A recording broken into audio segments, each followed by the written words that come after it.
Congratulations for completing the fourth week of the Justice Code Challenge. Yes, this is a lot. And prayerfully, you have found insight, revelation, encouragement, witness, right, to better understanding who you are and how the King sees us as his children in relationship with one another and in relationship with the world that we live in, that we're responsible for judging right from wrong, truth from lies. And so this last week ends with another instruction in discernment, and it reads in Proverbs 16:29, a violent man entices his neighbor and leads him into a way that is not good.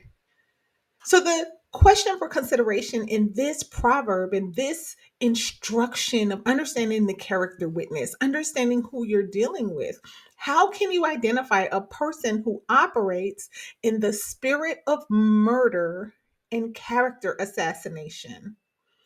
When Yahusha taught and he laid out the spirit of the law in challenging the Pharisees who were always seeking to trip him up on the letter of the law, he said that if you hate your brother, it is the same as murder.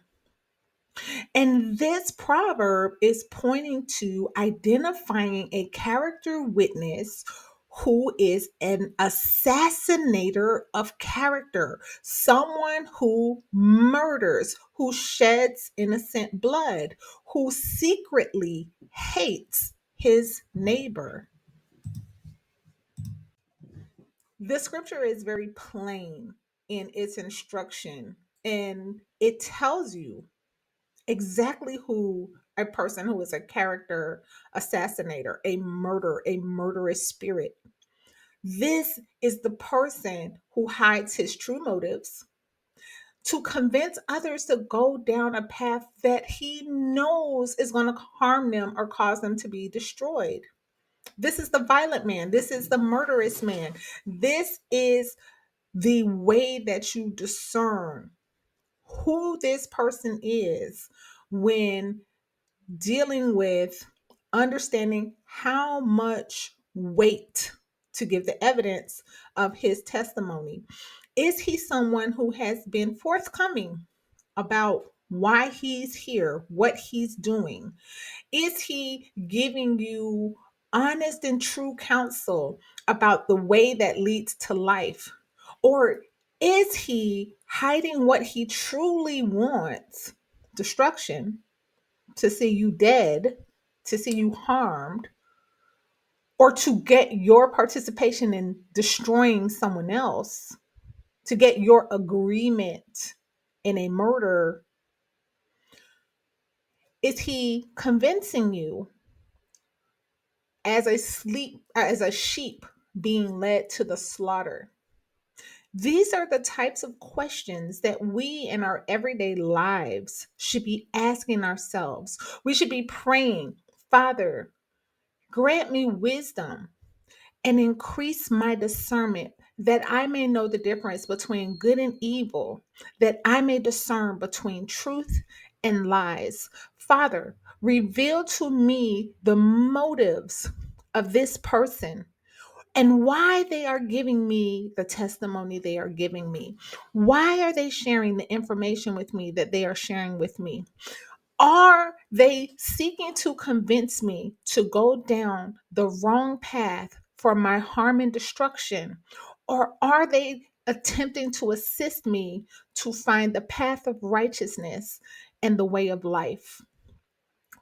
In these days, said Yahusha, as the end draws near, when the disciples said, how will we know the times that they are upon us? His very first answer was, be not deceived. It's not enough that we profess to have the same faith. It's not enough that we profess to have the same blood. It's not enough that we profess to have the same values. What are your true motivations and what spirit are you of? Are you of the Father and one who will tell the truth? Or are you of the father of lies and one who hides your true intentions, seeking to destroy people because you are an agent of darkness?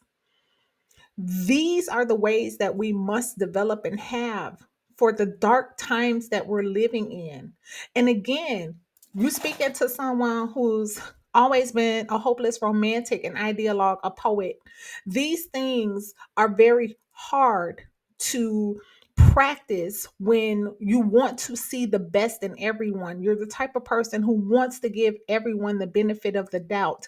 These instructions are not for you to be suspicious or paranoid. These instructions are for the very preservation of your life.